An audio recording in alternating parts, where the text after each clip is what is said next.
40년 동안 저는 이 문 뒤에 숨어 살았습니다. 섭씨 천도의 불꽃을 막아내며 손마디가 굵어지는 동안 정작 내 아이에게는 단 한 번도 사랑한다는 말을 건네지 못했습니다. 그러던 어느 날 평생을 비워둔 창고 구석에서 아들이 낡은 수첩 한 권을 찾아냈습니다. 지워지지 않는 쇳가루 속에 감춰뒀던 말수가 적은 한 남자의 진짜 인생이 열리기 시작합니다. 구독, 좋아요, 알림 설정은 무료이니 꼭 한 번씩 눌러주세요. 지금 어디서 듣고 계신지 댓글 남겨주시면 그곳으로 여러분을 위한 모든 행운과 행복이 깃들 겁니다. 자, 이제부터 오늘의 사연 시작합니다. 오늘이 마지막 날입니다. 40해를 일한 공장에서 오늘이 마지막 날입니다. 새벽 4시에 눈이 떠졌습니다. 알람이 울리기도 전에 몸이 먼저 일어났습니다. 40년 동안 그래왔으니까요. 몸이 기억하는 겁니다. 이 시간에 일어나야 한다는 걸 세수를 했습니다. 거울 속에 낯선 얼굴이 있었습니다. 언제부터인가 눈가에 주름이 이렇게 깊어졌는지 머리도 이렇게 하얗게 샜는지 모르겠습니다. 공장 불빛 아래서는 잘 안 보였거든요. 작업복을 꺼내 입었습니다. 세탁해서 반듯하게 다려놓은 걸 어제 아내가 개어뒀더라고요. 한마디도 안 했습니다. 그냥 조용히 개어놓은 겁니다. 그걸 보고 저도 한마디 못했습니다. 괜히 헛기침만 한번 하고 현관을 나섰습니다. 버스 안은 늘 그랬듯 텅 비어 있었습니다. 새벽 4시 반 버스 안에 있는 사람들은 다 비슷한 사람들입니다. 말이 없고 눈빛이 무겁고 손이 거칩니다. 저도 그 중 하나였습니다. 창밖을 보다가 문득 생각했습니다. 이 길을 몇 번이나 달렸을까? 봄에도 달리고 겨울에도 달리고 아이들 어릴 때도 아이들 다 커서도 변한 것도 있고 변하지 않은 것도 있었습니다. 저는 아마 변하지 않은 것 쪽이었을 겁니다. 공장 정문을 들어서는데 경비 아저씨가 반겨주셨습니다. 오늘이 마지막이라며요. 수고하셨습니다. 짧은 한마디였는데 괜히 목이 메더라고요. 고맙다고 한마디 하고 싶었는데 그냥 고개만 꾸벅했습니다. 저는 원래 말이 없습니다. 말을 못하는 게 아니라 말이 없는 겁니다. 평생 그렇게 살았습니다. 불 앞에서는 말이 필요 없었으니까요. 작업장에 들어섰습니다. 열기가 얼굴을 먼저 맞이했습니다. 쇳물 냄새, 기름 냄새, 불꽃 냄새. 이 냄새가 지금은 좋습니다. 젊었을 때는 몰랐는데 이제 마지막이라는 걸 알고 나니까 이 냄새가 갑자기 정답게 느껴집니다. 방화문을 만드는 일입니다. 불을 막는 문을 만드는 겁니다. 철판을 자르고 두드리고 용접하고 열기를 이겨낼 수 있도록 단단하게 만드는 겁니다. 이 문 하나가 완성되기까지 얼마나 많은 땀이 들어가는지 사는 분들은 모르실 겁니다. 알 필요도 없습니다. 그냥 그 문이 튼튼하게 서 있으면 되는 겁니다. 오늘도 평소처럼 일을 시작했습니다. 마지막 날이라고 다를 건 없었습니다. 철판을 잡는 손이 예전 같지는 않습니다. 갈라지고 굳은 살이 박이고 마디마디가 두툼해진 손입니다. 그래도 이 손이 해낸 것들이 있습니다. 공장 앞마당에 세워둔 견본품들, 수십 년 동안 제 손에서 만들어진 방화문들, 어딘가의 집에, 어딘가의 건물에 달려서 지금도 서 있을 겁니다. 오전 내내 말없이 일했습니다. 오후가 되자 동료들이 하나둘 모여들었습니다. 오늘 진짜 마지막이야. 마지막이야. 서운하겠다. 뭐가 서운해. 짧게 대답했지만 서운했습니다. 많이 서운했습니다. 점심을 먹으러 구내 식당에 갔습니다. 오늘 메뉴는 된장찌개였습니다. 어제도 된장찌개였나? 기억이 잘 안 납니다. 먹으면서 휴대폰을 꺼내봤습니다. 아들한테서 문자가 와 있었습니다. 아버지, 오늘 마지막 날이죠. 축하드려요. 저 오늘 녹화가 있어서 못 가서 죄송해요. 나중에 밥 한번 해요. 읽었습니다. 다시 읽었습니다. 폰을 주머니에 넣었습니다. 괜찮습니다. 바쁜 거 압니다. 그 아이가 바쁜 게 다 이유가 있으니까요. 그래도 잠깐만. 오늘만큼은 함께 해줬으면 했습니다. 하지만 그 마음을 문자로 쓸 줄을 모릅니다. 저는 원래 그런 사람입니다. 마음이 있어도 말을 못하는 사람입니다. 오후 작업을 마쳤습니다. 퇴근 종이 울리자 공장 마당에 동료들이 삼삼오오 모였습니다. 누군가 케이크를 사왔습니다. 촛불 하나가 켜져 있었습니다. 정만 형, 수고하셨습니다. 박수 소리가 울렸습니다. 저는 그 자리에 서서 웃었습니다. 웃는 게 서툴러서 아마 이상하게 보였을 겁니다. 그래도 웃었습니다. 고맙습니다. 정말로 고맙습니다. 케이크를 나눠 먹으면서 이런저런 얘기를 했습니다. 처음 입사했을 때 얘기도 나왔습니다. 머리 까만 시절 얘기도 나왔습니다. 웃음도 나오고 눈시울이 붉어지는 사람도 있었습니다. 저는 주로 들었습니다. 원래 듣는 편이었으니까요. 해가 기울었습니다. 공장 굴뚝 너머로 노을이 번졌습니다. 붉고 짙은 노을이었습니다. 불꽃을 닮은 노을이었습니다. 40년 동안 수도 없이 봤을 텐데 오늘 처음 보는 것 같았습니다. 작업복을 벗고 사물함을 정리했습니다. 사진 한 장이 있었습니다. 아들이 초등학교 입학하던 날 란도세를 메고 환하게 웃는 사진이었습니다. 그 사진을 이 사물함 안에 넣어둔 게 몇 년이나 됐는지 기억이 잘 안 납니다. 꺼내서 조심히 접었습니다. 주머니에 넣었습니다. 공장 정문을 나섰습니다. 돌아보지 않으려고 했는데 한 번 돌아봤습니다. 건물이 거기 있었습니다. 불빛이 켜져 있었습니다. 내일도 저기서 누군가 일을 하겠구나. 그 생각을 하니까 마음이 좀 놓였습니다. 버스를 탔습니다. 집으로 가는 길, 창밖을 보다가 핸드폰을 꺼냈습니다. 아들 문자를 다시 읽었습니다. 나중에 밥 한번 해요. 나중이 언제쯤일까? 괜찮습니다. 기다릴 수 있습니다. 저는 40년을 기다려본 사람이니까요. 집 앞 골목을 들어서자 불빛이 보였습니다. 아내가 켜놓은 불빛이었습니다. 현관문을 열었습니다. 된장국 냄새가 났습니다. 왔어요? 그게 다였습니다. 더 할 말이 없었습니다. 아내도 더 묻지 않았습니다. 그냥 밥상을 차렸습니다. 저는 손을 씻었습니다. 손등에 새까맣게 박힌 쇳가루가 오늘도 잘 지워지지 않았습니다. 이건 아마 평생 가는 겁니다. 밥을 먹었습니다. 말없이 먹었습니다. 반찬을 집어주지도 않았고 뭘 어떻게 했다는 말도 없었습니다. 그냥 같이 앉아서 같이 먹었습니다. 그게 저희 방식이었습니다. 밥을 다 먹고 방에 들어왔습니다. 낡은 서랍에서 수첩을 꺼냈습니다. 오래된 수첩입니다. 처음 공장에 들어가던 해부터 쓰기 시작했으니까 40년이 된 수첩입니다. 표지가 낡고 모서리가 해졌습니다. 첫 페이지를 펼쳤습니다. 오늘 날짜를 적었습니다. 그리고 딱 한 줄만 썼습니다. 오늘이 마지막 날이었다. 그게 다였습니다. 불을 껐습니다. 어두운 방 안에 누웠습니다. 내일 아침 알람을 맞추려다가 맞추지 않았습니다. 처음으로 알람 없이 자는 겁니다. 40년 만에 눈을 감았습니다. 오늘 공장 굴뚝 너머로 번지던 그 노을이 다시 보였습니다. 붉고 짙고 불꽃을 닮은 노을이었습니다. 참 오래 탔습니다. 저도 그 불도 참 오래 탔습니다. 눈이 떠졌습니다.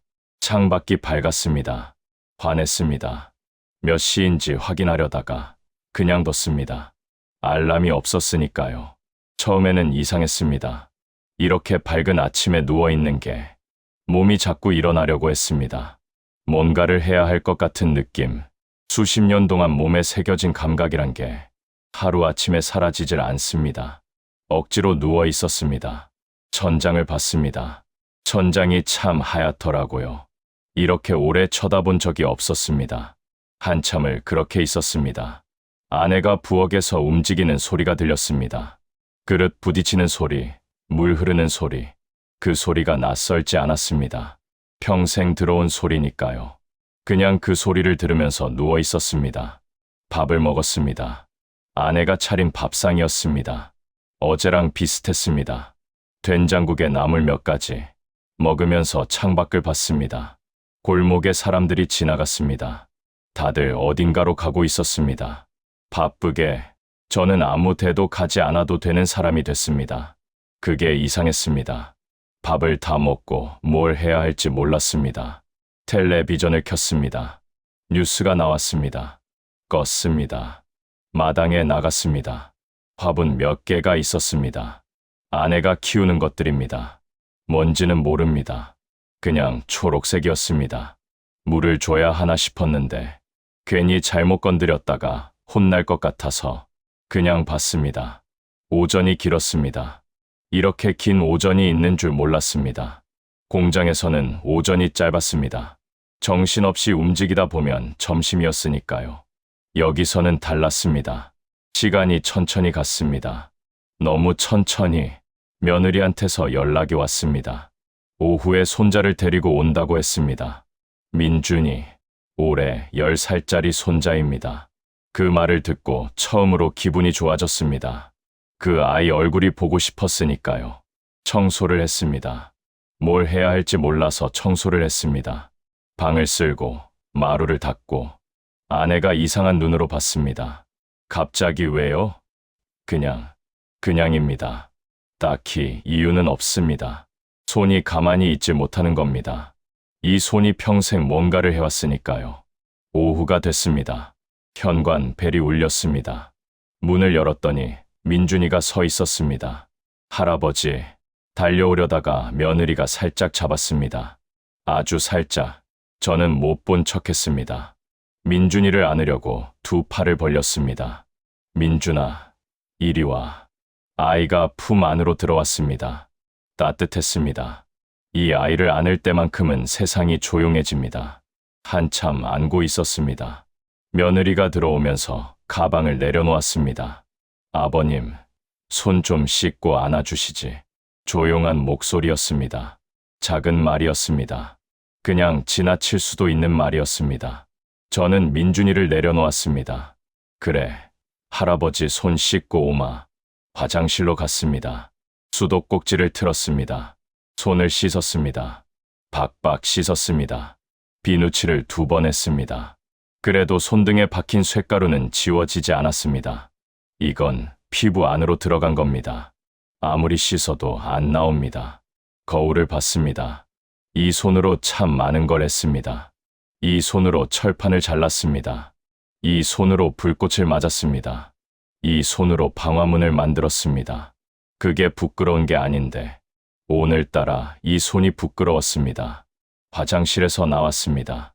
민준이가 거실 바닥에 앉아 장난감을 꺼내고 있었습니다. 할아버지, 이거 같이 해요.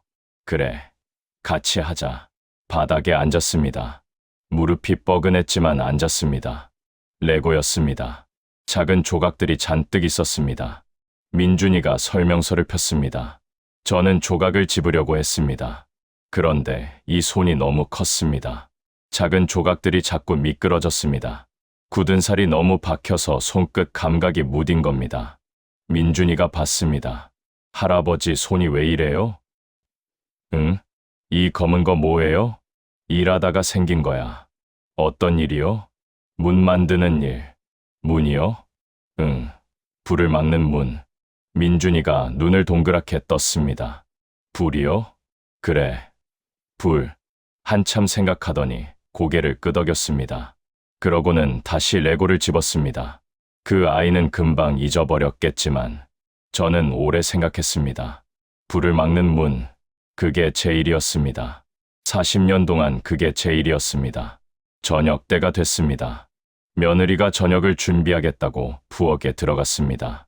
아내랑 둘이서 뭔가를 얘기하는 소리가 들렸습니다. 작은 목소리였습니다. 저는 잘 들리지 않았습니다. 들으려고 하지도 않았습니다.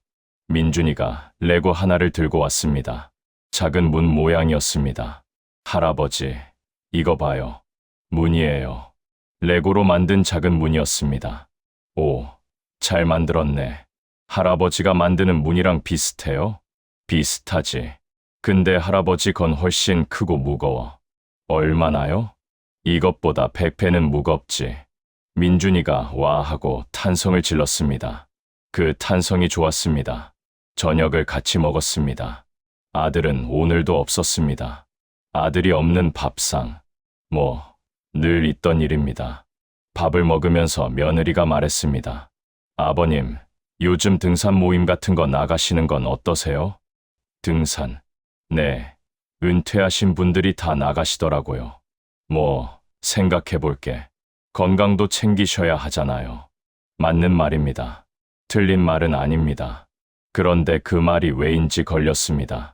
이제 여기서 할 일 없으니 밖에 나가세요 라는 말처럼 들렸습니다. 그렇게 들은 제가 이상한 건지도 모릅니다. 밥을 다 먹고 민준이가 갔습니다. 할아버지, 다음에 또 올게요. 손을 흔들었습니다. 현관문이 닫혔습니다.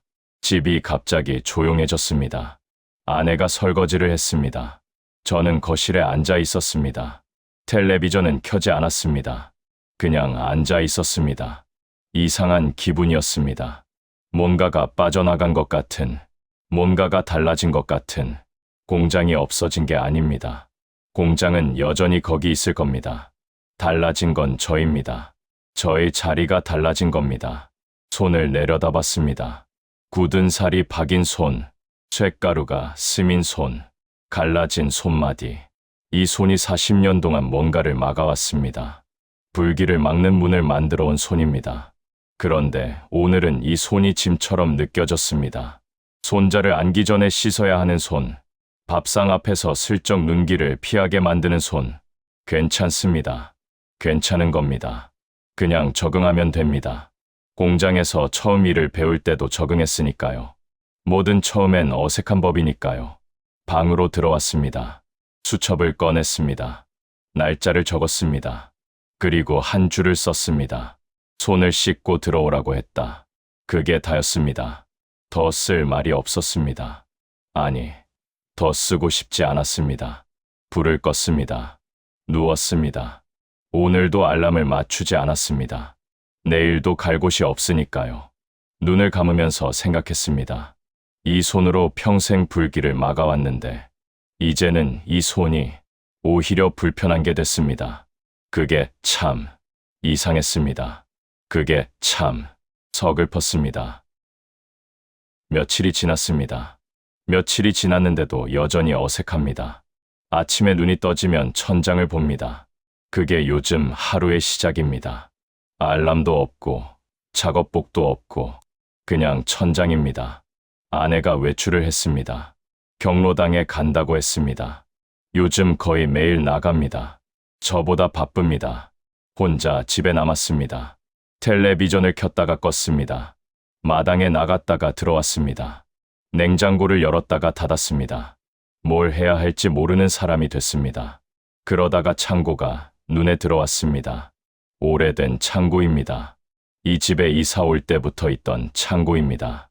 아내가 몇 번이나 정리하자고 했는데 늘 미뤘습니다.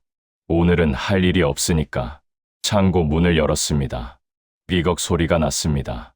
오래된 문 특유의 소리입니다. 안이 어두웠습니다. 전등줄을 당겼습니다. 노란 불빛이 들어왔습니다. 물건들이 가득했습니다. 오래된 공구 상자, 아이들이 쓰던 학용품 상자, 이사할 때 대충 넣어두고 잊어버린 것들, 박스들이 쌓여 있었습니다. 하나씩 꺼내기 시작했습니다. 먼지가 쌓인 박스들이었습니다. 손으로 먼지를 털어내면서 하나씩 열어봤습니다. 오래된 그릇들, 아이들 어릴 때 장난감, 낡은 사진첩도 있었습니다. 그냥 쌓아뒀습니다. 뭘 버리고 뭘 남겨야 할지는 아내가 오면 같이 보면 됩니다. 구석에 낡은 박스 하나가 있었습니다. 테이프가 겹겹이 붙어 있는 박스였습니다. 들어보니 가벼웠습니다. 뭐가 들었을까? 테이프를 뜯었습니다. 안에 수첩들이 있었습니다. 수첩이 한 권이 아니었습니다. 여러 권이 묶음으로 들어 있었습니다. 꺼내봤습니다. 손에 들었는데 낯이 익었습니다. 이게 제 수첩들이었습니다. 공장 다닐 때 쓰던 수첩들. 언제 여기 넣어뒀는지 기억이 나질 않습니다. 표지를 봤습니다. 연도가 적혀 있었습니다. 가장 오래된 건 수십 년 전이었습니다. 도윤이가 태어나던 해였습니다. 손이 멈췄습니다. 창고 바닥에 주저앉았습니다. 첫 페이지를 펼쳤습니다. 글씨가 작았습니다. 젊을 때 글씨라 지금 것보다 반듯했습니다. 작업 내용들이 적혀 있었습니다. 철판 규격, 납품 수량, 잔업 시간, 그런 것들이 빼곡했습니다. 그러다가 한 줄이 눈에 걸렸습니다. 오늘 아들 태어남, 건강하다고 함, 잔업 마치고 병원 감. 그게 다였습니다.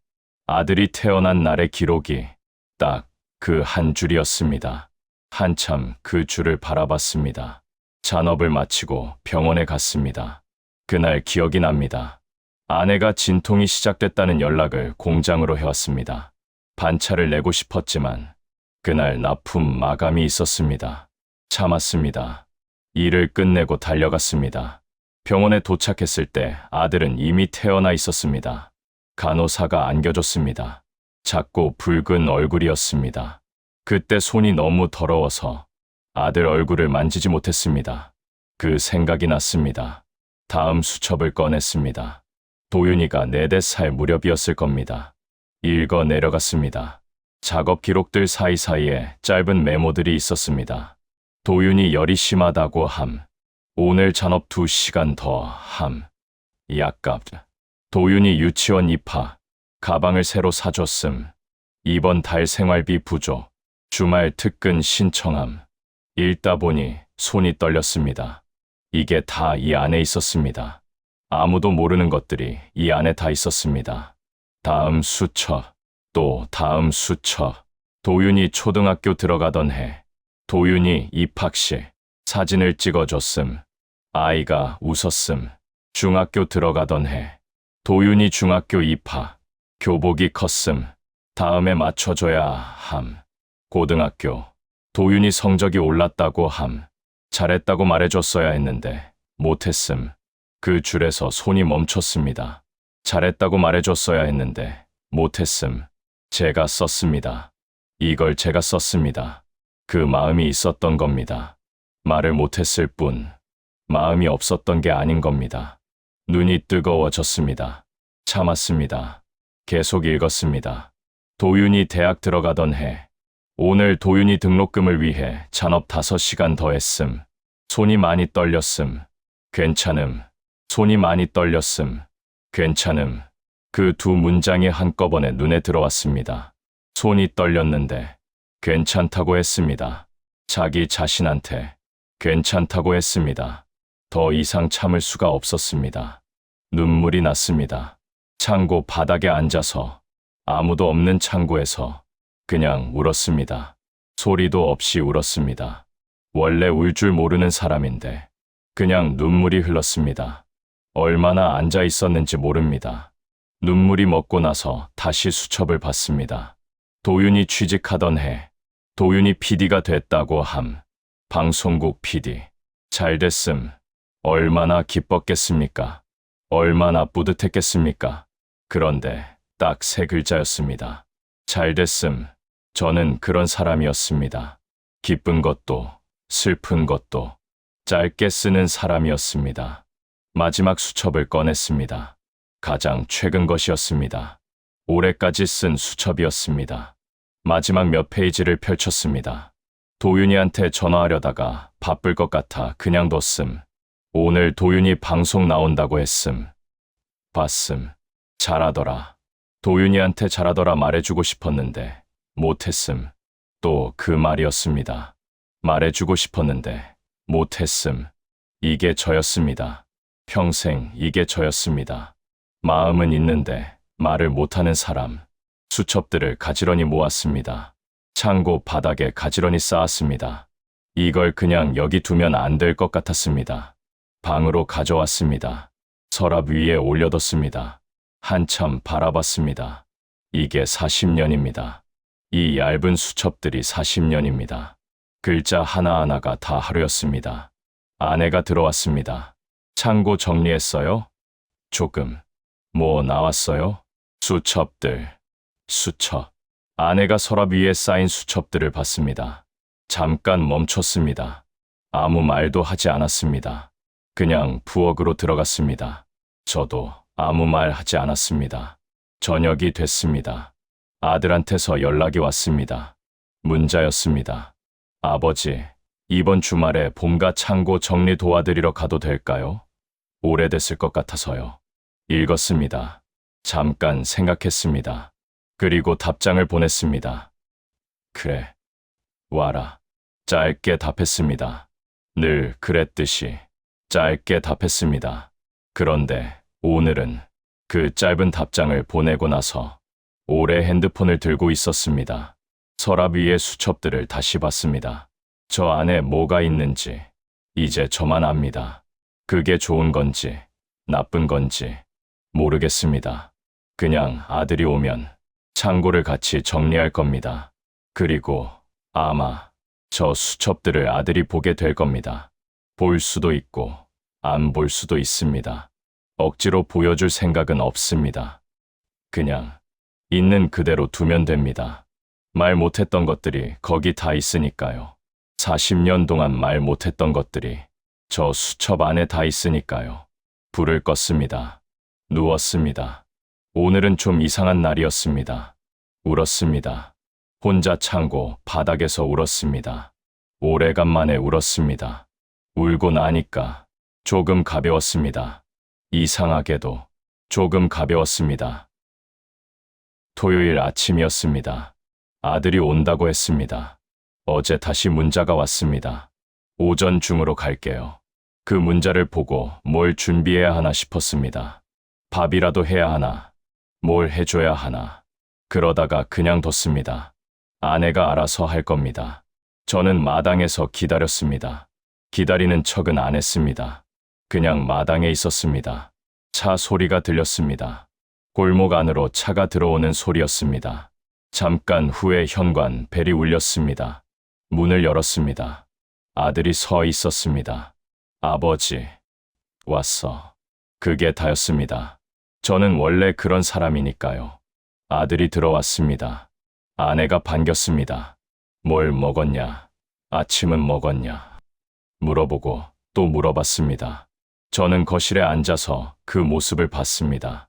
아들이 컸습니다. 38이 됐습니다. 제가 처음 공장에 들어갔을 때보다 나이가 더 많습니다. 그런데 저한테는 아직도 어릴 때 얼굴이 먼저 보입니다. 란도셀 메고 웃던 얼굴. 밥을 먹었습니다. 아내가 차린 밥상이었습니다. 아들이 잘 먹었습니다. 그게 좋았습니다. 밥 잘 먹는 걸 보면 괜히 마음이 놓입니다. 아버지는 요즘 어떠세요? 괜찮아. 적응되세요? 짧게 대답했습니다. 괜찮다고 했지만 아직 어색합니다. 그건 굳이 말 안 해도 됩니다. 밥을 다 먹고 창고로 갔습니다. 아들이 소매를 걷었습니다. 어디서부터 해요? 저쪽부터. 같이 박스를 꺼냈습니다. 오래된 것들을 하나씩 들여다봤습니다. 버릴 것, 남길 것. 아내가 중간중간 와서 결정을 내렸습니다. 저랑 아들은 시키는 대로 했습니다. 한참 일하다가 아들이 물을 마시러 잠깐 들어갔습니다. 저는 구석에 있는 박스를 꺼내고 있었습니다. 아들이 다시 나왔습니다. 창고 안을 둘러보다가 멈췄습니다. 서랍 위에 올려놨던 수첩들이 보였습니다. 가져다 놓은 걸 깜빡했습니다. 아들이 수첩들을 봤습니다. 이게 뭐예요? 수첩이야. 아버지 거예요? 응. 아들이 집어들었습니다. 저는 아무 말 하지 않았습니다. 말리지도 않았습니다. 그냥 박스를 계속 정리했습니다. 한참 조용했습니다. 아들이 첫 장을 넘겼습니다. 또 조용했습니다. 그리고 천천히 읽기 시작했습니다. 저는 등을 돌리고 있었습니다. 괜히 보기 민망했습니다. 뒤에서 느껴지는 조용함이 있었습니다. 아무 소리도 없었습니다. 한참 후에 아들이 물었습니다. 아버지, 이거 언제 쓰신 거예요? 공장 다닐 때 계속 쓰셨어요? 응, 처음부터. 또 조용해졌습니다. 저는 먼지 쌓인 공구 상자를 꺼내면서 계속 등을 돌리고 있었습니다. 얼마나 지났을까? 아들이 조용히 물었습니다. 아버지. 응, 여기 제 이름이 있어요.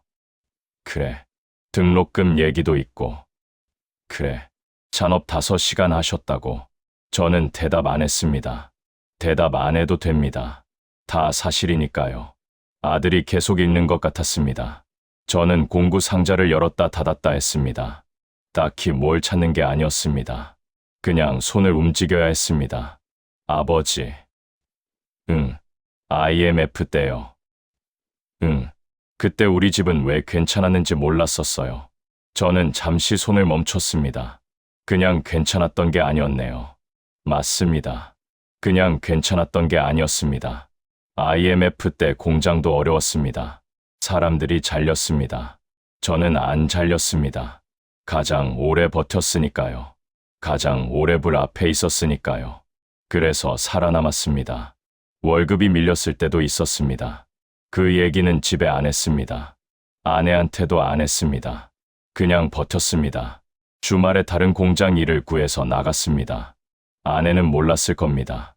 아들은 당연히 몰랐을 겁니다. 그냥 학교 다니고 친구들이랑 놀고 밥 먹으면 되는 나이였으니까요. 몰라도 됩니다. 애가 그걸 알 필요가 없었습니다. 아버지는 왜 이런 걸 말씀 안 하셨어요? 말할 필요 없으니까. 필요가 없었던 게 아니잖아요. 그냥 살면 되는 거야. 아들이 조용해졌습니다. 저도 조용했습니다. 창고 안에 먼지 냄새가 가득했습니다. 오래된 것들의 냄새가. 한참 지나서 아들이 다시 말했습니다. 손이 많이 떨렸다고 쓰셨는데. 응, 괜찮다고 하셨는데. 응, 괜찮으셨어요? 저는 대답을 안 했습니다. 괜찮았는지 안 괜찮았는지. 이제 와서 기억이 정확히 납니까? 그냥 했습니다. 해야 하니까 했습니다. 괜찮고 안 괜찮고가 무슨 상관입니까? 아들이 수첩을 덮었습니다. 조심스럽게 덮었습니다. 저는 뒤를 돌아봤습니다. 아들이 수첩을 두 손으로 들고 있었습니다. 눈이 빨개져 있었습니다. 저는 못 본 척했습니다. 계속 정리해야지. 네. 아들이 수첩을 내려놓고 다시 일을 했습니다. 한동안 말이 없었습니다.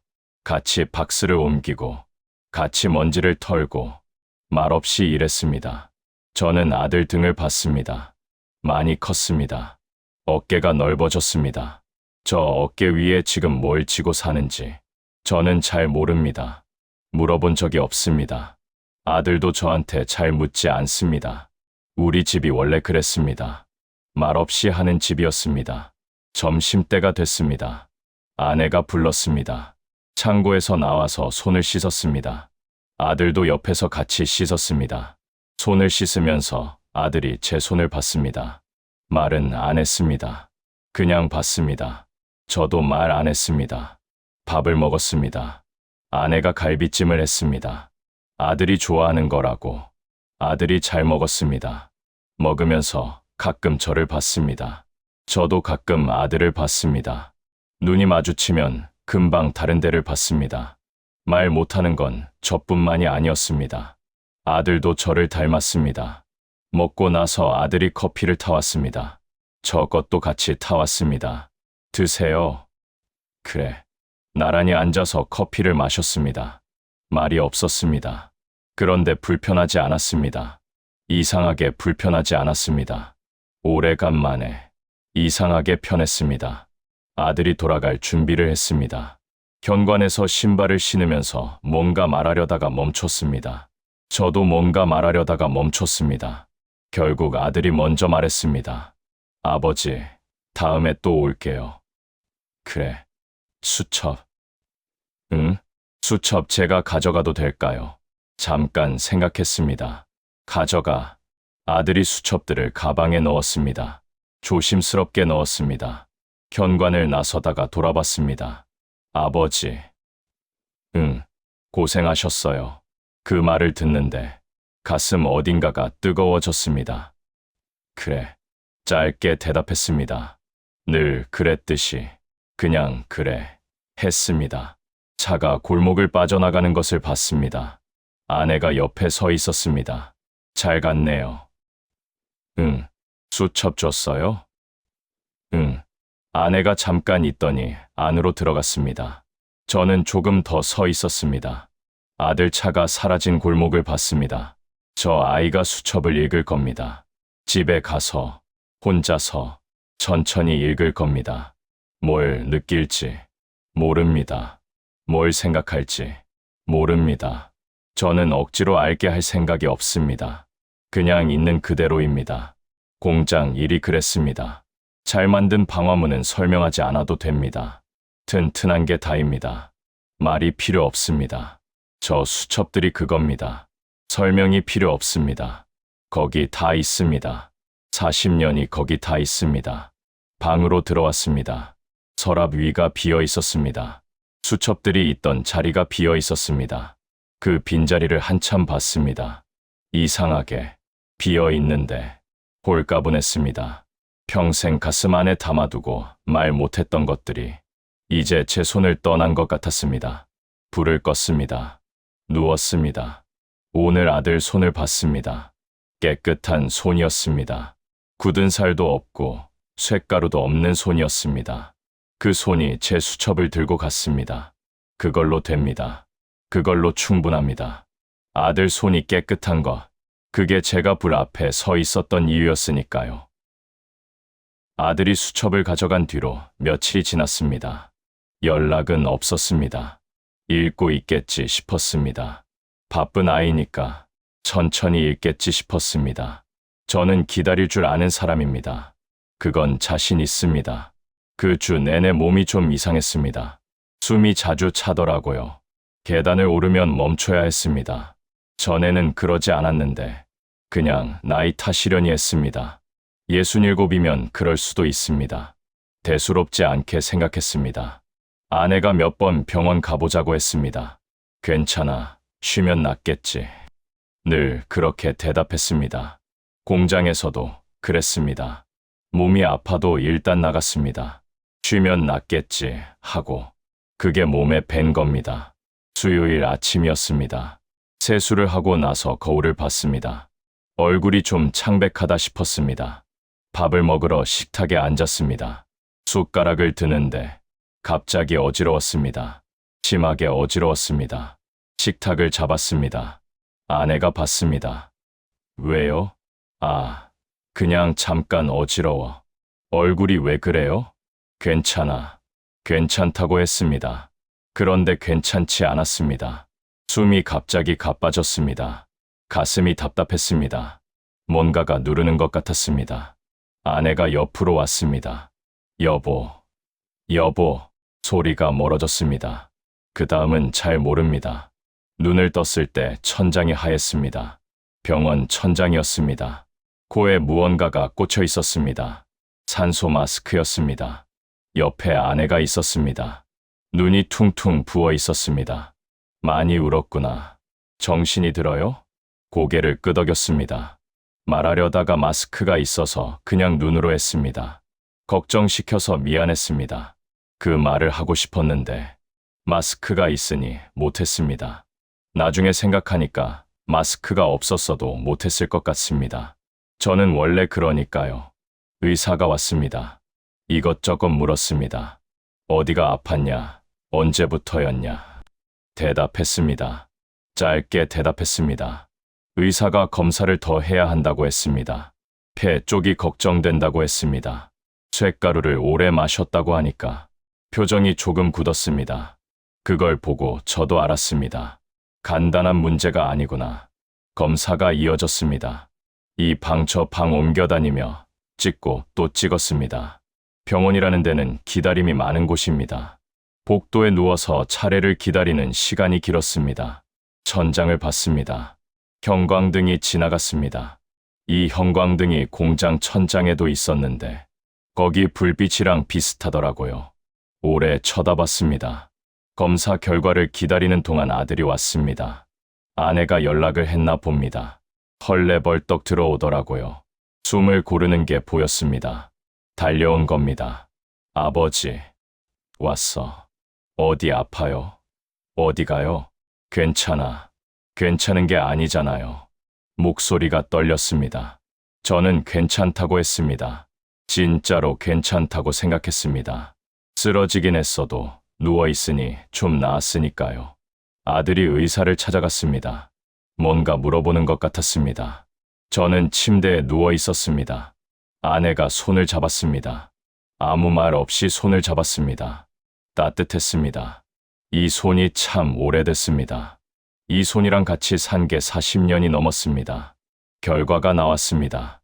의사가 설명했습니다. 폐에 문제가 생겼다고 했습니다. 오래 쇳가루를 마셔서 열기에 오래 노출돼서 상할 대로 상했다고 했습니다. 당장 위험하지는 않지만 관리를 해야 한다고 했습니다. 꼭 해야 한다고 했습니다. 아내가 듣다가 손을 꽉 쥐었습니다. 저는 의사 얼굴을 봤습니다. 젊은 의사였습니다. 진지한 얼굴이었습니다. 고맙습니다. 했습니다. 아들은 설명을 듣는 내내 고개를 끄덕이면서 메모를 했습니다. 뭘 적는지는 안 보였습니다. 그냥 열심히 적었습니다. 그 모습이 낯설었습니다. 저한테 저렇게 집중한 적이 없었으니까요. 입원을 해야 했습니다. 며칠 있어야 한다고 했습니다. 병실로 옮겨졌습니다. 아내가 짐을 챙기러 집에 갔습니다. 아들이 남았습니다. 병실에 둘이 있었습니다. 조용했습니다. 아들이 의자를 당겨 앉았습니다. 저를 봤습니다. 한참 봤습니다. 아버지. 응, 많이 힘드셨겠다. 뭐가? 공장에서요. 힘든 줄 몰랐어. 그게 더. 아들이 말을 끊었습니다. 더 하려다가 멈췄습니다. 저도 기다렸습니다. 더 마음이 아파요. 그 말을 듣는데 뭔가가 올라왔습니다. 가슴 어딘가에서 꾹 눌렀습니다. 지금 여기서 울면 안 됩니다. 괜히 더 걱정시킵니다. 뭘 아파. 먹고 살아야 했으니까. 그것만은 아니잖아요. 그거야. 아들이 더 말 안 했습니다. 저도 더 안 했습니다. 저녁이 됐습니다. 아내가 짐을 들고 왔습니다. 아들이 저녁을 사왔습니다. 셋이서 병실에서 먹었습니다. 이상한 밥상이었습니다. 병원 냄새 나는 곳에서. 그래도 같이 먹었습니다. 같이 먹으니까 나쁘지 않았습니다. 아들이 간다고 했습니다. 내일 아침 일찍 일이 있다고 했습니다. 신발을 신으면서 아래를 봤습니다. 그러다 멈췄습니다. 제 발을 보는 것 같았습니다. 침대 밑에 제 신발이 있었습니다. 낡은 신발이었습니다. 그리고 양말이 보였겠지요. 구멍이 난 양말이었습니다. 엄지발가락 쪽이 낡아서 해진 겁니다. 갈아야 하는데 미뤘습니다. 아들이 그걸 봤습니다. 아무 말 안 했습니다. 그냥 봤습니다. 나가면서 제 손을 한번 봤습니다. 손등에 박힌 것들, 갈라진 손톱. 아들 눈이 흔들렸습니다. 아버지, 푹 쉬세요. 그래, 내일 올게요. 안 와도 돼. 올게요. 나갔습니다. 복도에서 발소리가 멀어졌습니다. 아내가 이부자리를 정리해줬습니다. 저는 누웠습니다. 천장을 봤습니다. 오늘도 천장이었습니다. 그런데 오늘 천장은 병원 천장이었습니다. 집 천장이 그리웠습니다. 낡고 오래된 우리 집 천장이 이상하게 그리웠습니다. 밤에 아내가 잠든 것 같았습니다. 옆 보조 침대에서 숨소리가 들렸습니다. 저는 한동안 눈을 감지 못했습니다. 폐가 상했다고 했습니다. 40년 동안 마신 것들이 몸 안에 쌓였던 겁니다. 공장 열기가, 쇳가루가, 불꽃이 몸 안에 들어와 있었던 겁니다. 그게 이상한 일은 아닙니다. 당연한 결과입니다. 그 오랜 시간 동안 불 앞에 서 있었으니까요. 섭섭하지 않습니다. 정말입니다. 섭섭하지 않습니다. 그냥 사는 게 그런 겁니다. 뭔가를 지키려면 뭔가를 맞아야 하는 겁니다. 방화문이 그렇습니다. 불을 막는 문은 불을 맞습니다. 그게 방화문입니다. 사람도 그런 겁니다. 가족을 지키는 사람은 그 불을 대신 맞는 겁니다. 저는 그걸 알고 했습니다. 모르고 한 게 아닙니다. 알고, 기꺼이 했습니다. 복도에서 발소리가 들렸습니다. 간호사가 지나가는 소리였습니다. 밤새 누군가 일하는 소리였습니다. 저 사람들도 자기 자리에서 지키는 사람들입니다. 그런 사람들이 세상에 많습니다. 이름 없이, 소리 없이 자기 자리에서 지키는 사람들이. 아들이 오늘 제 양말을 봤습니다. 갈라진 손톱을 봤습니다. 어떤 눈으로 봤는지 기억이 납니다.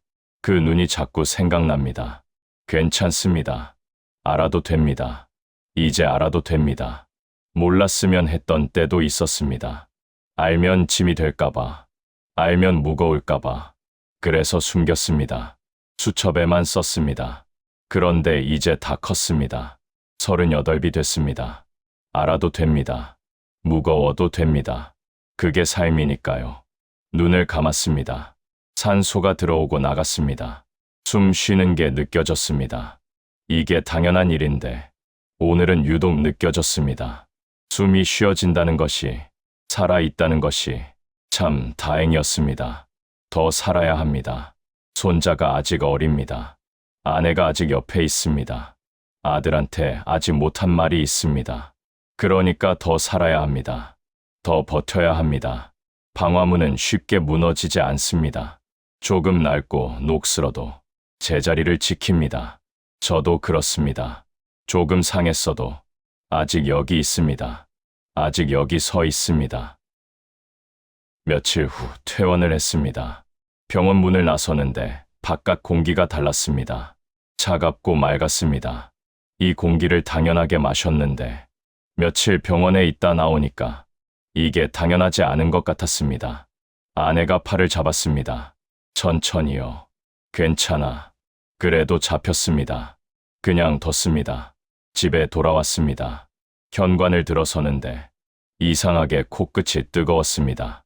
우리 집 냄새가 났습니다. 밥 냄새, 나무 냄새, 오래된 냄새. 이 냄새가 이렇게 반가울 수 없었습니다. 소파에 앉았습니다. 오래 앉아 있었습니다. 아무것도 안 해도 되는 자리에 그냥 앉아 있었습니다. 아들이 저녁에 왔습니다. 병원에서보다 표정이 밝았습니다. 그래도 눈 밑이 좀 어두웠습니다. 잠을 못 잔 것 같았습니다. 밥을 같이 먹었습니다. 아내가 잘 차렸습니다. 아들이 좋아하는 것들로. 먹으면서 아들이 이런저런 말을 했습니다. 요즘 일 얘기, 방송 얘기. 저는 들었습니다. 잘 모르는 얘기들이었지만 듣는 게 좋았습니다. 그 목소리를 듣는 게 좋았습니다. 밥을 다 먹고 아들이 말했습니다. 아버지, 저 뭔가 만들고 싶은 게 생겼어요. 뭘? 영상이요. 무슨 영상? 아버지 얘기요. 저는 숟가락을 내려놨습니다. 아들을 봤습니다. 내 얘기? 네. 무슨 얘기를? 수첩 읽었어요. 알아. 다 읽었어요. 잠깐 조용했습니다. 다 읽었다고 했습니다. 그 얇은 수첩들을 다 읽은 겁니다. 아버지가 만든 방화문들. 그게 설치된 곳들을 찾아가고 싶어요. 저는 무슨 말인지 몰라서 그냥 봤습니다. 아버지가 만든 문이 어딘가 달려 있잖아요. 그렇겠지. 그 문이 달린 집들을 찾아가서 아들이 잠깐 목소리를 가다듬었습니다. 그 덕분에 안전하게 사는 사람들 얘기를 담고 싶어요. 저는 아무 말 못했습니다. 아버지는 문을 만든 게 아니에요. 그럼 누군가의 평화를 만든 거잖아요. 그 말이 귓속에 들어왔습니다. 천천히 들어왔습니다. 누군가의 평화. 저는 그 말을 한 번도 그렇게 생각해 본 적이 없었습니다. 그냥 일이었습니다. 그냥 먹고 사는 일이었습니다. 그런데 아들 눈에는 달리 보였나 봅니다. 안 해도 된다. 하고 싶어요. 번거롭게. 번거롭지 않아요. 아버지가 제 일이에요. 그 말에 더 뭐라 할 수가 없었습니다. 그냥 입을 다물었습니다. 아내가 부엌에서 듣고 있다가 조용히 눈물을 닦는 게 보였습니다. 못 본 척했습니다. 다들 울면 안 됩니다. 저도 울면 안 됩니다. 해봐라. 짧게 말했습니다. 아들이 고개를 끄덕였습니다. 그날 이후 아들은 움직이기 시작했습니다. 연락이 왔습니다. 아버지, 처음 다니셨던 공장 이름이 뭐예요? 납품처 기억나시는 데 있어요? 옛날 동료분들 연락처 혹시 있으세요? 저는 아는 만큼 대답했습니다. 기억이 다 나는 건 아니었습니다. 오래된 일이니까요. 그래도 하나씩 꺼냈습니다. 기억 속에서 하나씩 꺼냈습니다. 아들이 꼼꼼히 받아 적었습니다. 그러던 어느 날이었습니다. 아들이 왔습니다. 뭔가 들떠 있었습니다. 눈빛이 달랐습니다. 아버지, 찾았어요. 뭘? 아버지가 오래전에 납품한 아파트요. 어디? 멀지 않아요. 거기 거기 사는 사람들 만나봤어요. 저는 놀랐습니다. 벌써 다녀온 겁니까? 뭐 하러 갔어? 이야기 들으러요. 아들이 핸드폰을 꺼냈습니다. 사진을 보여줬습니다. 낡은 아파트 복도였습니다. 거기 달린 문이 보였습니다. 제가 만든 방화문이었습니다. 녹이 조금 스었지만 아직 거기 있었습니다. 아직 제자리에 서 있었습니다. 저도 모르게 손이 갔습니다. 화면, 속문을 손가락으로 짚었습니다.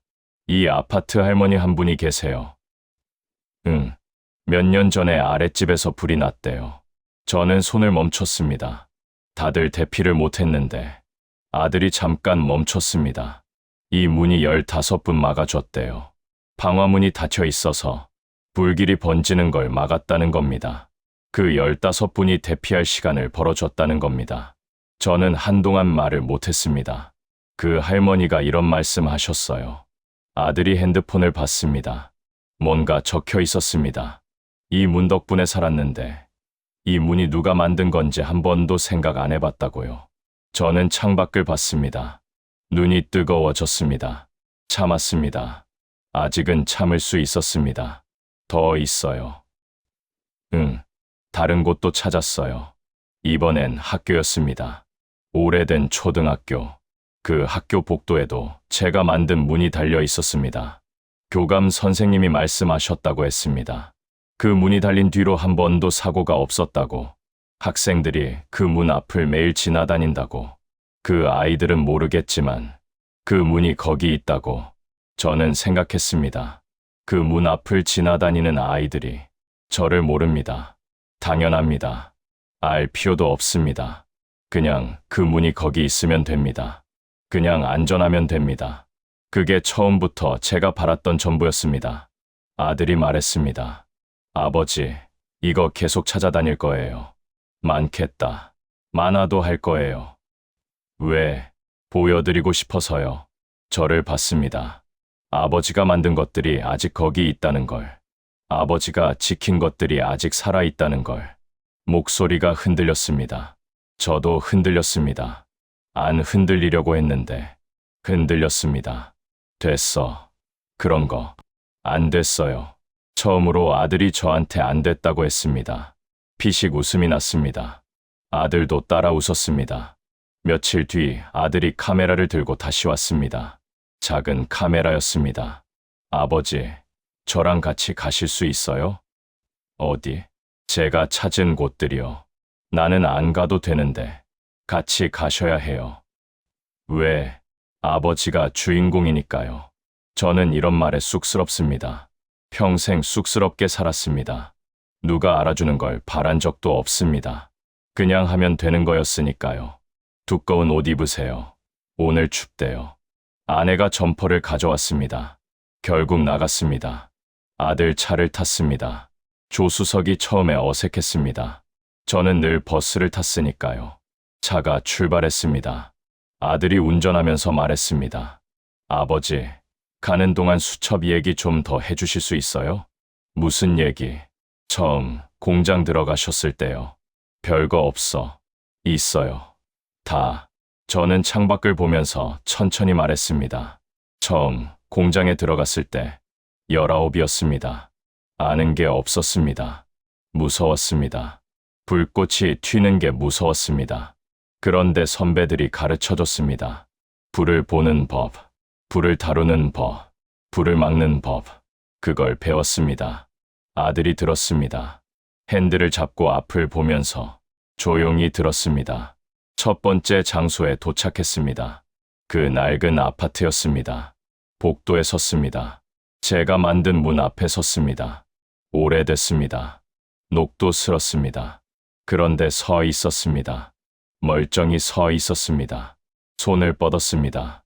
문을 만졌습니다. 차가웠습니다. 단단했습니다. 이 문이 제 손에서 나온 겁니다. 이 문이 누군가를 지킨 겁니다. 아들이 카메라를 들었습니다. 저는 카메라는 보지 않았습니다. 그냥 문을 봤습니다. 오래 봤습니다. 할 말이 없었습니다. 말이 필요 없었습니다. 이 문이 다 말하고 있었으니까요. 집으로 돌아오는 차 안에서 아들이 조용히 말했습니다. 아버지. 응, 잘하셨어요. 저는 창밖을 보고 있었습니다. 평생 잘하셨어요. 대답 안 했습니다.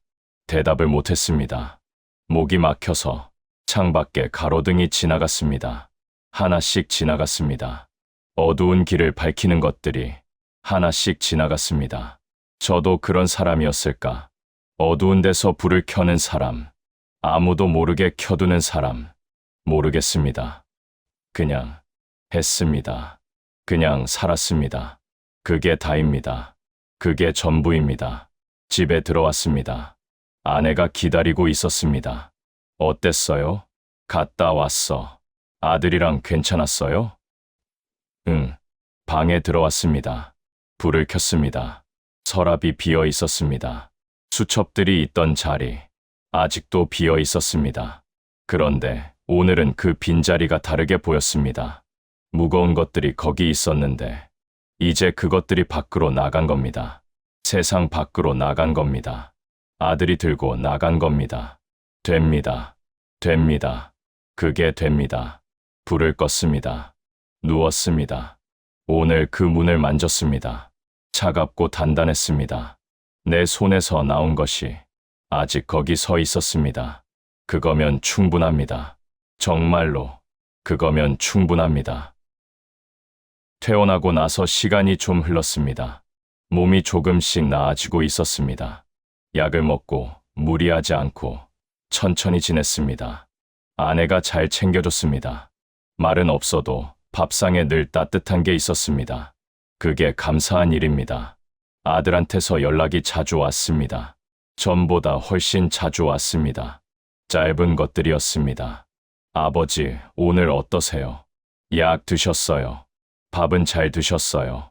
짧은 문자들이었습니다. 저도 짧게 답했습니다. 괜찮다. 먹었다. 그래. 말은 짧아도 주고받는 게 좋았습니다. 이게 이렇게 좋은 줄 몰랐습니다. 어느 날 아들이 전화를 해왔습니다. 아버지, 이번 주 토요일에 시간 되세요? 나야 늘 시간 있지. 가족들 다 모이면 어떨까요? 무슨 날이야? 그냥 모이면 안 돼요? 그냥 모이자고 했습니다. 별 이유 없이 모이자는 게 어색했지만, 그래, 오너라. 짧게 대답했습니다. 토요일 아침이 됐습니다. 아내가 일찍부터 움직였습니다. 부엌에서 소리가 났습니다. 뭔가를 많이 하는 것 같았습니다. 뭘 그렇게 해? 손님 오는 거잖아요. 손님이 어디 있어? 식구지. 식구가 더 잘해줘야 해요. 그 말에 뭐라 할 수가 없었습니다. 맞는 말이었습니다. 오전 중에 며느리가 먼저 왔습니다.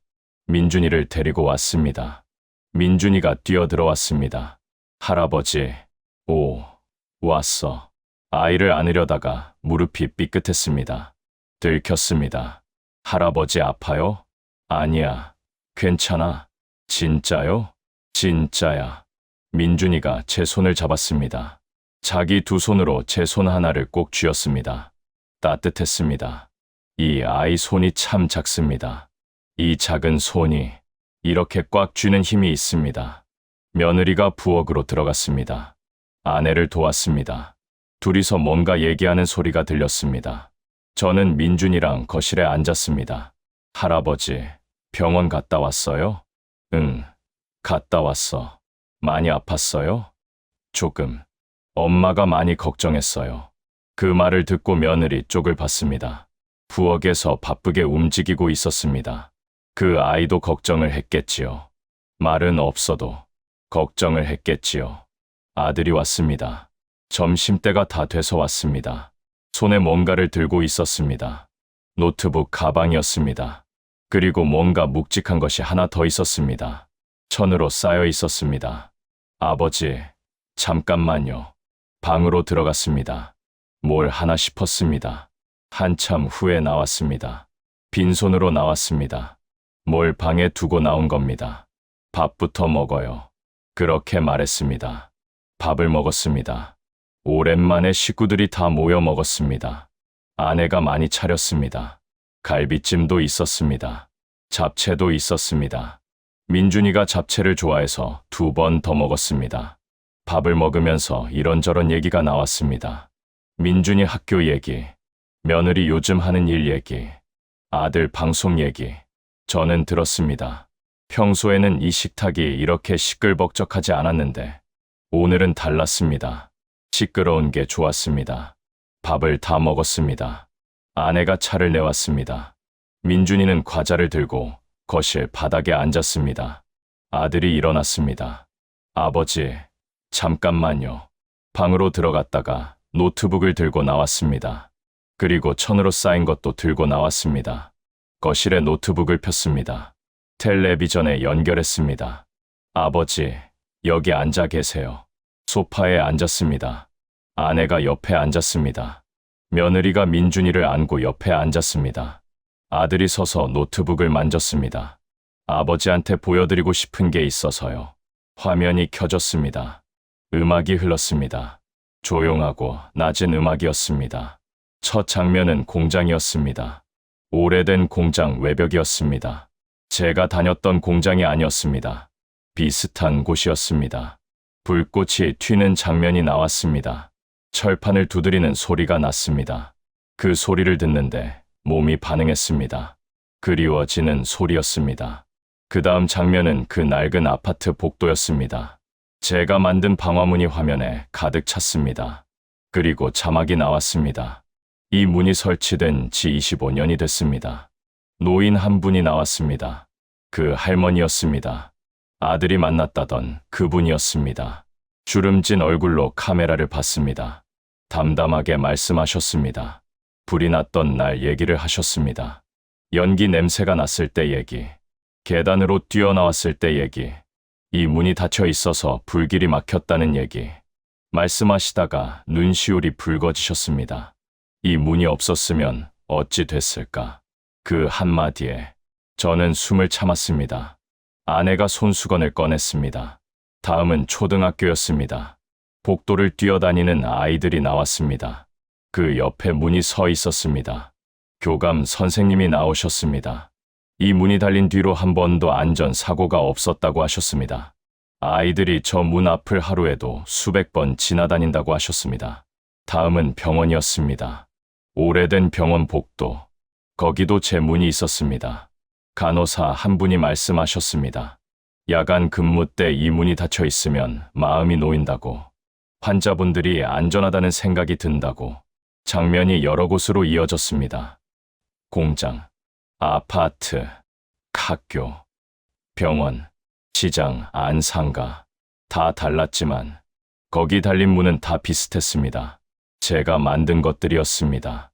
저를 모르는 사람들이 저를 모르는 그 문 앞에서 하루하루를 살고 있었습니다. 마지막 장면이 나왔습니다. 그날 제가 그 복도에 서서 문을 만지던 장면이었습니다. 몰랐습니다. 아들이 그걸 찍고 있었는지. 화면 속에서 제가 문을 만졌습니다. 오래 만졌습니다. 뒷모습이었습니다. 거칠고 낡은 뒷모습이었습니다. 그리고 자막이 나왔습니다. 박정만, 40년 동안 불을 막는 문을 만든 사람. 그가 만든 문들이 오늘도 누군가의 곁에 서 있습니다. 음악이 조용히 흘렀습니다. 화면이 꺼졌습니다. 조용했습니다. 아무도 말이 없었습니다. 아내가 손수건으로 눈을 닦고 있었습니다. 며느리도 눈가가 붉어져 있었습니다. 민준이가 저를 올려다봤습니다. 할아버지 나왔어요. 응, 멋있다. 그 한마디에 더 이상 참을 수가 없었습니다. 눈물이 흘렀습니다. 소리 없이 흘렀습니다. 닦으려다가 그냥 뒀습니다. 오늘은 그냥 둬도 됩니다. 아들이 천으로 쌓인 것을 들었습니다. 조심스럽게 천을 벗겼습니다. 철판이었습니다. 얇은 철판으로 만든 것이었습니다. 방화문 모양이었습니다. 작은 방화문 모양이었습니다. 거기 글씨가 새겨져 있었습니다. 아들이 읽었습니다. 목소리가 떨렸습니다. 아버지, 저희의 불길을 막아주셔서 감사합니다. 그 아래에 날짜가 있었습니다. 그 아래에 이름들이 있었습니다. 아내 이름, 아들 이름, 며느리 이름, 손자 이름. 내 이름이 나란히 새겨져 있었습니다. 아들이 두 손으로 들고 저한테 왔습니다. 무릎을 꿇었습니다. 아버지, 목이 메어 있었습니다. 고생하셨습니다. 저는 받았습니다. 두 손으로 받았습니다. 차가웠습니다. 단단했습니다. 제가 평생 만졌던 그 감촉이었습니다. 철판의 감촉이었습니다. 이게 감사패라고 했습니다. 금으로 만든 것도 아니고 번지르르한 것도 아니었습니다. 그냥 철판이었습니다. 쇳내 나는 철판이었습니다. 그런데 이게 세상에서 제일 무겁게 느껴졌습니다. 세상에서 제일 따뜻하게 느껴졌습니다. 민준이가 다가왔습니다. 할아버지, 나도 썼어요. 응? 뒷면이 있었습니다. 돌려봤습니다. 삐뚤빼뚤한 글씨가 있었습니다. 어린아이 글씨였습니다. 할아버지 손이 최고예요.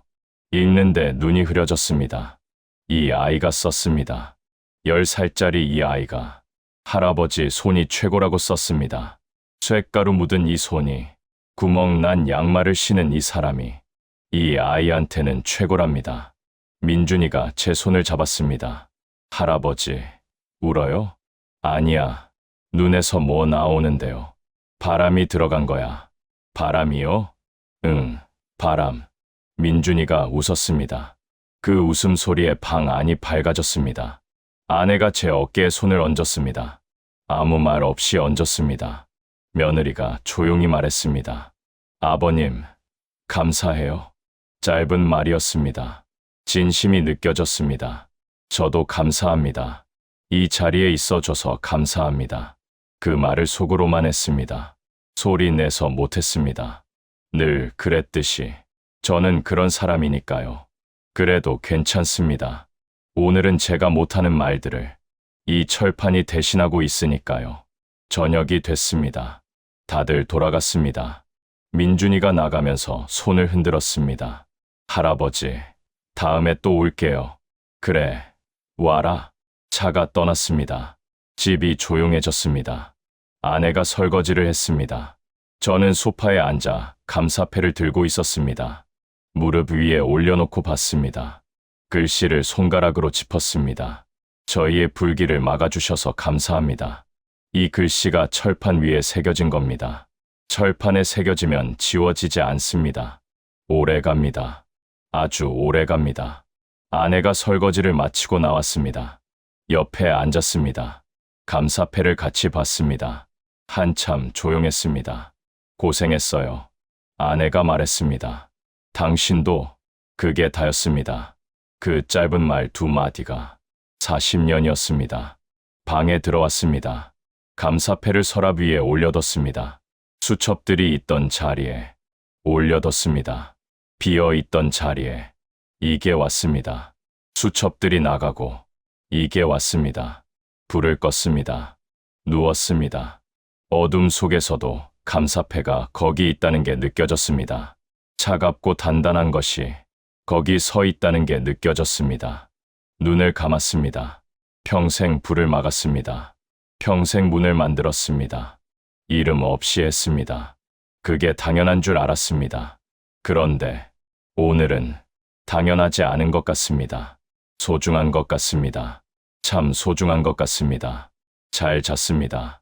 그날 밤은 정말 잘 잤습니다. 봄이 왔습니다. 어느새 봄이 와 있었습니다. 마당에 나갔더니 아내가 키우는 화분에서 뭔가 파랗게 올라오고 있었습니다. 겨울 내내 죽은 것 같았는데 살아 있었습니다. 그냥 기다리고 있었던 겁니다. 봄을 기다리고 있었던 겁니다. 한참 들여다봤습니다. 작고 여린 것이 꿋꿋하게 올라오고 있었습니다. 대단하다 싶었습니다. 몸은 좀 나아졌습니다. 약을 꼬박꼬박 먹었습니다. 무리하지 않았습니다. 병원도 꼬박꼬박 다녔습니다. 아내가 매번 같이 갔습니다. 말리면 더 따라오겠다고 했습니다. 그냥 같이 다녔습니다. 의사가 말했습니다. 잘 관리하면 된다고, 무리만 안 하면 된다고. 그 말을 믿기로 했습니다. 아들이 자주 왔습니다. 전보다 훨씬 자주 왔습니다. 올 때마다 뭔가를 들고 왔습니다. 어떤 날은 과일, 어떤 날은 반찬, 어떤 날은 그냥 빈손으로 그냥 와서 앉아 있다 가는 날도 있었습니다. 그게 더 좋았습니다. 뭘 사오는 것보다 그냥 오는 게 더 좋았습니다. 어느 토요일 아침이었습니다. 아들이 일찍 왔습니다. 아버지, 오늘 어디 좀 같이 가실 수 있어요? 어디? 동네 산책이요. 산책? 날씨 좋잖아요. 그렇게 해서 나갔습니다. 아들이랑 나란히 걸었습니다. 골목을 걸었습니다. 오래 산 동네라 구석구석이 익숙했습니다. 저기 저 슈퍼는 30년이 됐고, 저 집 감나무는 제가 이 동네 왔을 때부터 저기 있었고, 아들한테 그런 얘기를 했습니다. 아버지, 그런 거 다 기억해요? 보이니까 기억하지. 저는 몰랐어요. 내가 어릴 때 여기서 놀았잖아. 기억이 잘 안 나요. 어릴 때 일은 아이들이 잘 모릅니다. 다 크고 나면 잊어버립니다. 그게 당연합니다. 그 시절을 기억하는 건 부모 몫이니까요. 걸으면서 아들이 물었습니다. 아버지, 요즘 어때요? 뭐가? 그냥 다요. 그냥 괜찮아. 전보다 좀 다른 것 같아요. 뭐가 달라? 표정이요. 표정이 달라졌는지 저는 모릅니다. 거울을 자주 보는 사람이 아니니까요. 좋아 보여요. 그 말이 싫지 않았습니다. 공원에 벤치가 있었습니다. 앉았습니다. 나란히 앉았습니다. 봄 햇볕이 따뜻했습니다. 공장에서는 이런 햇볕을 느낄 틈이 없었습니다. 안에만 있었으니까요. 지금은 느낄 수 있습니다. 이렇게 앉아서 그냥 햇볕을 받을 수 있습니다. 아버지. 수첩 다 읽고 나서 한동안 잠을 못 잤어요. 저는 아들을 봤습니다. 많이 울었어요. 그랬어. 혼자서 많이 울었어요. 아들이 앞을 보면서 말했습니다. 왜 몰랐을까 싶어서요. 몰라도 됐던 거야. 아니에요. 알면 짐이 되니까. 그래도요. 아들이 잠깐 멈췄습니다. 알고 싶었어요. 뭘? 아버지가 어떻게 살았는지요. 그 말이 마음에 들어왔습니다. 알고 싶었다고 했습니다. 저는 평생 숨겼습니다. 무거울까봐, 힘들까봐, 짐이 될까봐. 그런데 아들은 알고 싶었답니다. 이제 알았잖아. 네, 그럼 됐어. 아들이 고개를 끄덕였습니다. 한참 둘이서 앉아 있었습니다. 말이 없었습니다. 그런데 불편하지 않았습니다. 예전에도 이런 시간이 있었을 텐데. 예전에는 불편했는데 지금은 아니었습니다. 이상한 일입니다.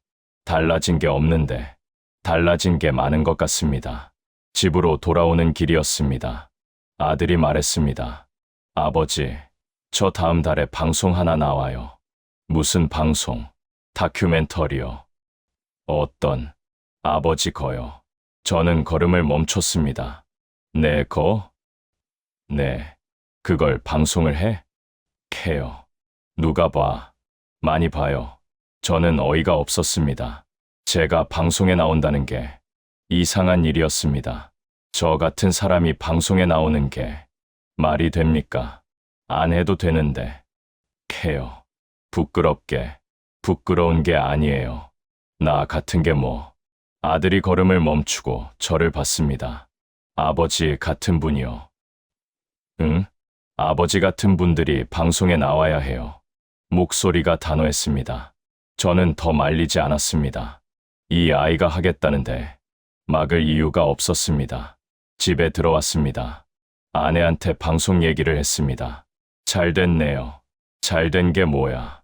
아버지 얘기 나오면 좋지. 창피한 거 없어요. 아내도 아들 편이었습니다. 저만 혼자 어색한 겁니다. 그냥 두면 됩니다. 아들이 하고 싶다는 거니까. 그러던 어느 주말이었습니다. 민준이가 왔습니다. 혼자 왔습니다. 아들 내외는 볼 일이 있고 민준이를 저희한테 맡기고 간 겁니다. 민준이가 현관에 들어서자마자 뛰어왔습니다. 할아버지, 왔어. 이번엔 제대로 안았습니다. 무릎이 괜찮았습니다. 한참 안았습니다. 민준이가 킥킥 웃었습니다. 할아버지 손 안 씻어도 돼요. 저는 잠깐 멈췄습니다. 응? 그냥 안아도 돼요. 이 아이가 그걸 기억하고 있었습니다. 며느리가 손 씻고 안으라고 했던 것을 이 아이가 기억하고 있었습니다. 뭐라 해야 할지 몰랐습니다. 그냥 꼭 안았습니다. 할아버지. 응, 나 오늘 할아버지한테 배우고 싶은 게 있어요. 뭘? 방화문 만드는 법이요. 그 말에 웃음이 났습니다.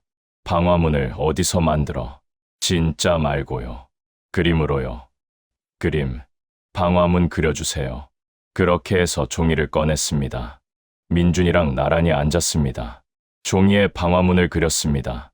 문 모양, 경첩, 손잡이, 열기를 막는 틈새 구조. 그런 것들을 설명하면서 그렸습니다. 민준이가 눈을 동그랗게 뜨고 봤습니다. 할아버지, 이게 어떻게 불을 막아요? 이 철판이 두껍잖아. 응, 두꺼우면 열기가 못 통과해. 왜요? 막으니까. 막는 게 힘들어요? 저는 잠깐 생각했습니다. 힘들지.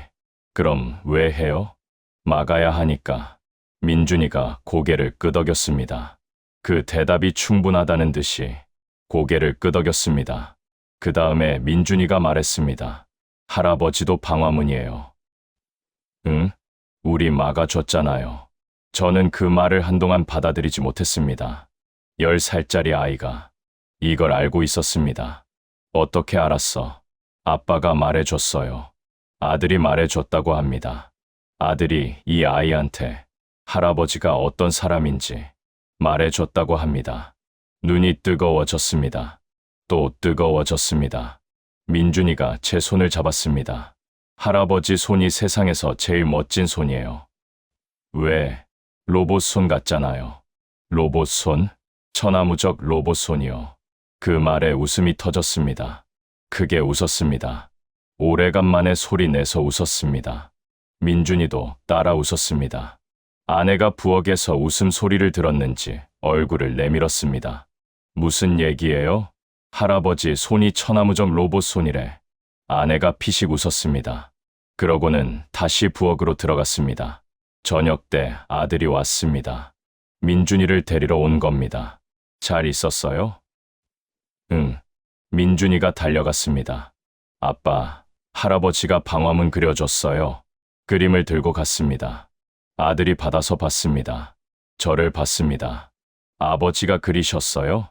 민준이랑 같이. 아들이 그림을 한참 봤습니다. 잘 그리셨다. 별거 없어. 아들이 그림을 접어서 주머니에 넣었습니다. 가져가도 돼요? 가져가. 아들이 현관에서 신발을 신었습니다. 민준이가 먼저 나갔습니다. 아들이 나가다가 돌아섰습니다. 아버지. 응. 저 이번 주 수요일에 시간 있으면요. 응. 손 씻겨드리러 올게요. 뜬금없는 말이었습니다. 저는 무슨 뜻인지 몰랐습니다. 손을? 네. 왜? 그냥요. 그냥이라고 했습니다. 이유 없이 하고 싶다는 겁니다. 저는 잠깐 있다가 말했습니다. 안 와도 된다. 올게요. 쇳가루 안 빠져. 알아요. 그래도 올게요. 현관문이 닫혔습니다. 저는 거기 서 있었습니다. 한참 서 있었습니다. 이 문, 우리 집 현관문, 이 문도 방화문입니다. 이 안에 있는 사람들을 지키는 문입니다. 예전에는 이 문이 무겁게 느껴졌습니다. 들어올 때도, 나갈 때도 뭔가를 막는 것 같았습니다. 그런데 오늘은 달랐습니다. 이 문이 활짝 열렸다 닫혔습니다. 들어오고 나가고, 그게 자연스러웠습니다. 아무것도 막지 않는 것 같았습니다. 방으로 들어왔습니다. 서랍 위에 감사패가 있었습니다. 매일 보는 것인데 오늘은 유독 반짝여 보였습니다. 봄 햇볕이 들어온 겁니다. 창문으로 들어온 봄 햇볕이 철판 위에 닿아 있었습니다. 손으로 짚었습니다. 따뜻했습니다. 철판이 따뜻했습니다. 차가운 것이 따뜻해진 겁니다. 봄이 온 겁니다. 수요일이 됐습니다. 아들이 왔습니다. 말한 대로 왔습니다. 세면대 앞에 섰습니다. 수도를 틀었습니다. 손 내미세요. 저는 손을 내밀었습니다. 아들이 비누를 묻혔습니다. 제 손을 씻기기 시작했습니다. 꼼꼼히 씻겼습니다. 손등을 씻기고, 손바닥을 씻기고, 손가락 하나하나를 꼼꼼히 씻겼습니다. 아무 말이 없었습니다. 물소리만 났습니다. 쇳가루는 여전히 안 빠졌습니다. 아들도 알면서 계속 씻겼습니다. 빠지지 않아도 되는 겁니다. 그냥 씻겨주고 싶은 겁니다. 저도 알았습니다. 수건으로 닦아줬습니다. 조심스럽게 닦았습니다. 다 닦고 나서 아들이 제 손을 잡았습니다. 그냥 잡고 있었습니다. 한참 잡고 있었습니다. 저도 잡았습니다. 아들 손을 잡았습니다. 깨끗한 손이었습니다. 굳은 살 없는 손이었습니다. 이 손이 깨끗한 것, 그게 제가 바란 거였습니다. 이 손이 깨끗하게 살 수 있도록 제가 불 앞에 서 있었던 겁니다. 충분합니다. 이제 정말 충분합니다. 저녁에 혼자 나왔습니다. 하늘이 보였습니다. 별이 몇 개 보였습니다. 공장 다닐 때는 하늘을 볼 틈이 없었습니다. 지금은 봅니다. 매일 봅니다. 이게 은퇴한 사람이 누릴 수 있는 겁니다. 이 하늘을 보는 것, 부엌에서 아내 소리가 들렸습니다. 집 안이 따뜻했습니다. 불빛이 새어나왔습니다. 이 집, 이 문, 이 사람들, 40년 동안 지키려 했던 것들이 여기 다 있습니다. 하나도 안 변하고 여기 다 있습니다. 수첩을 꺼냈습니다. 날짜를 적었습니다. 그리고 썼습니다. 오늘 아들이 손을 씻겨줬다. 한 줄을 더 썼습니다. 문이 열렸다. 그게 다였습니다. 그게 다인데 충분했습니다. 불을 껐습니다. 누웠습니다. 눈을 감았습니다. 40년 동안 불 앞에 서 있었습니다. 뜨거운 것들을 막아왔습니다. 쇳가루를 마셨습니다. 손이 갈라졌습니다. 양말에 구멍이 났습니다. 말하지 못한 것들이 수첩에 쌓였습니다. 그런데요, 후회가 없습니다. 단 하나도 후회가 없습니다. 아들 손이 깨끗하게 자랐습니다. 손자가 웃으면서 뛰어옵니다. 아내가 봄 화분에 물을 줍니다. 그걸로 됩니다. 그걸로 다 됩니다. 방화문은 불이 꺼져도 그 자리에 있습니다. 불이 없어도 그 자리를 지킵니다. 저도 그렇습니다. 불이 꺼진 지금도 여기 있습니다. 이 자리에 있습니다. 그리고 이제 이 문이 활짝 열려 있습니다. 닫혀 있던 것들이 열려 있습니다. 봄바람이 들어옵니다. 따뜻한 것들이 들어옵니다. 오늘의 사연을 들은 여러분은 어떠셨나요? 내가 만약 사연의 주인공이었다면 어땠을지 댓글 남겨주세요. 그리고 구독, 좋아요, 알림 설정은 무료이니 꼭 한 번씩 눌러주세요. 다른 사연이 궁금하시다면 추천 동영상을 클릭해주세요. 오늘 사연을 들어주셔서 감사합니다. 여러분은 이 세상의 주인공입니다. 건강하고 행복하세요.